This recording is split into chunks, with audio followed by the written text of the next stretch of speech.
Pemirsa, Wamendagri Bima Arya Sugiarto membuka Festival Benteng Victoria di Lapangan Merdeka Ambon, Maluku, Jumat 17 Oktober. Dalam pembukaan tersebut, Wamendagri meminta pemerintah Kota Ambon untuk melakukan pemugaran terhadap Benteng Victoria agar dapat dijadikan sebagai destinasi wisata budaya.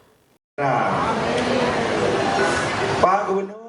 Wakil Menteri Dalam Negeri Bima Arya Sugiarto membuka Festival Benteng Victoria di Lapangan Merdeka Ambon, Maluku, Jumat 17 Oktober.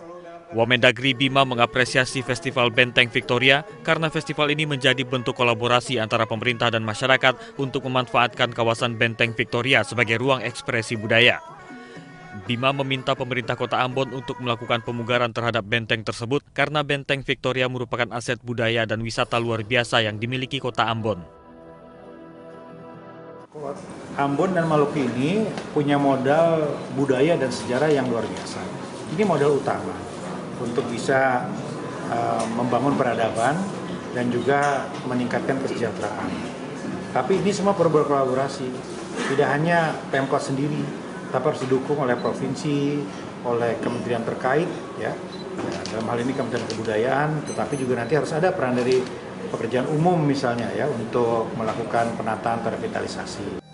Festival Benteng Victoria dilaksanakan selama 2 hari mulai 17 sampai 18 Oktober 2025. Festival ini diisi dengan berbagai kegiatan antara lain karnaval budaya, pameran kebudayaan, permainan tradisional dan bazar UMKM. Dari Ambon, Maluku, Alfian Sanusi, Kantor Berita Antara mewartakan.